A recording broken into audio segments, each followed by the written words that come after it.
Magandang umaga.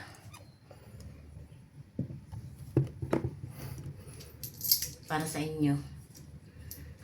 Mag-iigib ako guys. Wala nang patak. Wala nang patak. Tinigil pa ang rasyon. May kinausap na ako doon sa taas. May naigib nga doon eh. Sabi ko 5 galon. So iisa-isahin ko tong hakutin. Wala eh. Pag wala kang ginawa.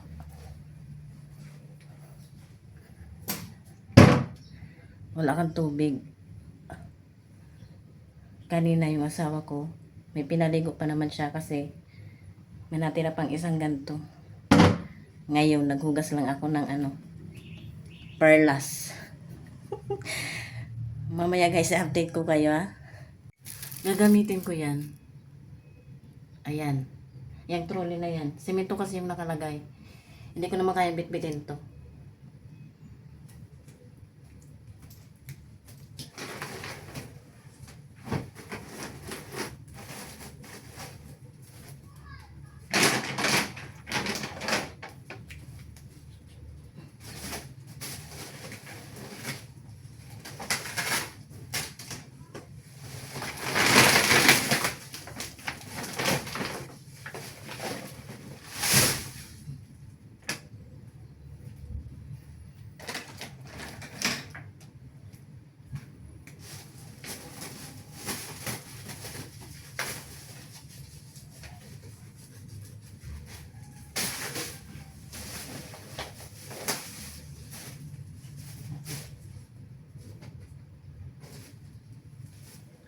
Hindi pa malaman ng mga taga dito kung kailan masosolusyonan ang tubig dito. Kaya, kanya-kanya munang diskarte. Yung iba, di e-bike. Ako walang e-bike, kaya trolley na lang. Tiyaga lang talaga. So, ipila ko na muna yun. Kasi, nung pagdaan ko kanina, kasi nga bumili ako nitong pandesal. Nagpaalam ako kung pwede akong umigib. Kasi tatlong bahay na ata yung nandun na naiigiban. Iniigiban. Ay, 2.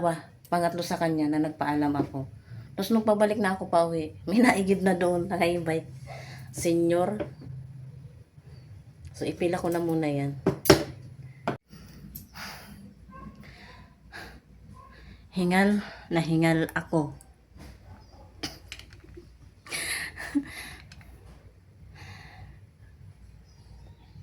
Dahil sa tubig, maraming mainit ang ulo. Ay nako. Pero buti na lang nagkasundo naman sila sa uli.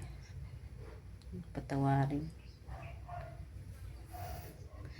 7 balik ako. Papuntang igib 2.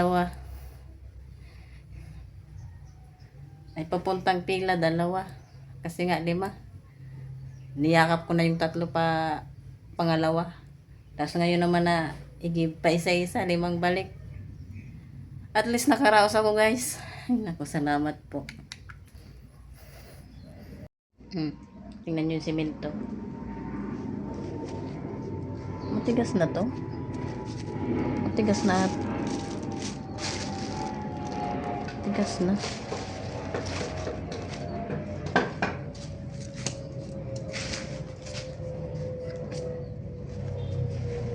Hinakot ko.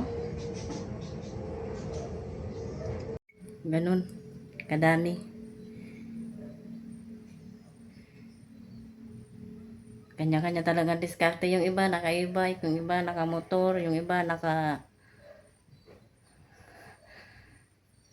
yung motor na open. Yung pang mineral na service. Yung iba drum, yung iba timba. Yung iba literal na naigib kasi walang trolley. So bit-bit talaga. So salamat sa trolley kasi pinagaan kahit papaano yung trabaho ko. Natanggal dun sa handle. Oh, may pawis pa yan. Kasi tingnan nyo. Lalo na bukas. Labahan bukas. Oh, hugasin yan. Yan, hugasan ko na yan. Hugas na yan. Ayan pa oh. Ay, salamat po Diyos ko. Hindi ko alam kung anong... Nagpaalam na ako doon sa ano, sa pinag-iigiban na kung pwede umigib ako ulit, babalik. Sabi niya, oo daw. So, yun.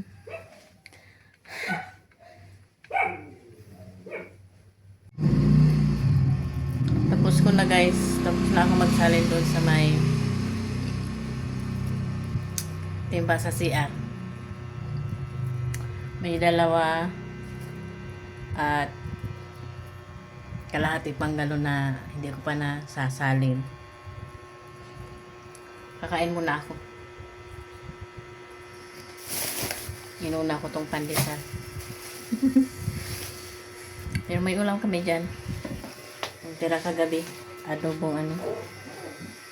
Espada.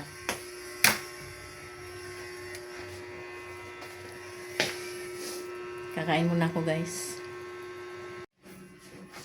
Tapos na ako guys. Tapos na ako magsabon ng ano. Mga plato. Binabanlawan ko na lang siya. Mabanlawan. Pero may sarin ko na lahat ng tubig doon sa may... Yung tubig doon sa galon para may salin ko na lang sa timba.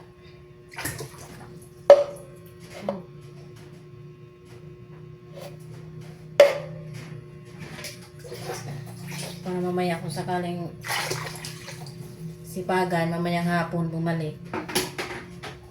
Para magigib. Kasi ano, pang alas 2 lang yung asawa ko.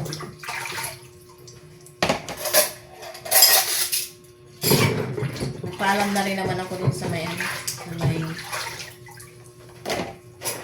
ari. Sinabi ko nga kanina.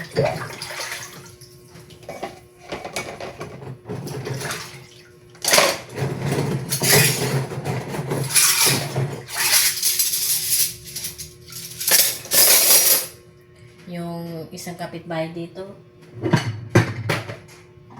may mga chikiting. Ang hirap pa naman pag walang tubig, lalo kung may chikiting. Nako. Hiniram niya yung trolley kasi wala siyang ano eh, wala siyang makakatulong ba magbuhat. Ang mga kasama niya dyan, mga pinsan niya daw, maliliit pa, mga nag-aaral.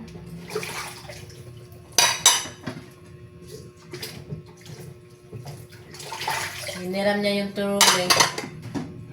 Pero isang galon lang yung pabalik-balik niya.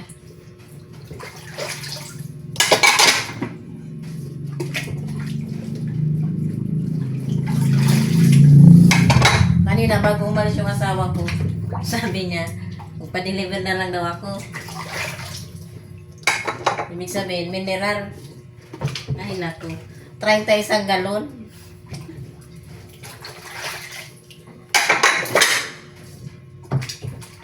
Di kanina, nung pag-alis niya, hindi na ako makatulog. Kaya yun, bumili akong pandesal. Nadaanan ko yung mayari. Nagpaalam ako doon.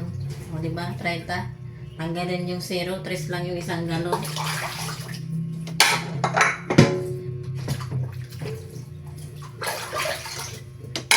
Duman nga ako doon, ang dami ng ano, ang dami ng naigib, ang dami na lang nakapila, galon-galon.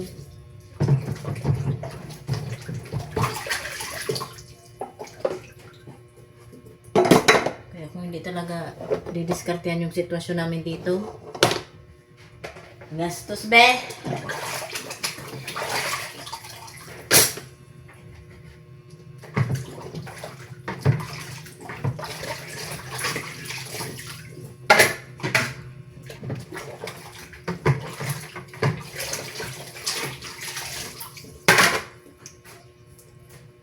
Tapos na. May nakaugas na ako. May pampaligo na ako mamaya.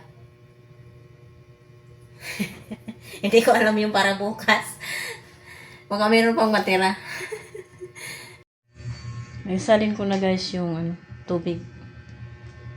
At ayan, tapos na ako hugas. Ayan yung timba na yan, puno na yan. Sinalinan ko na yan kanina. Tapos, ito naman. Isa na lang yung puno dun guys sa 2 galon na yan.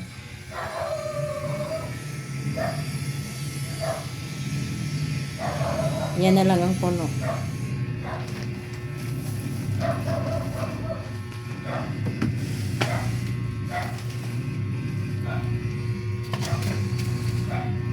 Salamat talaga ako dun sa sa nagpaigib. Buti mababait yung mga tao dyan sa alam mo yun, pag oras ng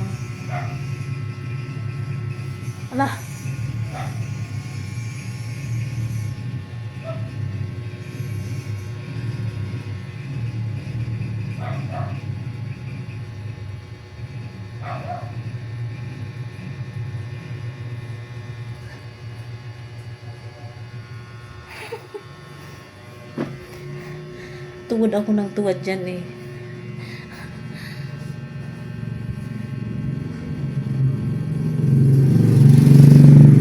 Ano ba sinasabi ko? Yun nga, sobrang pasalamat ko doon sa nagpaigib ng tubig kasi ay nako.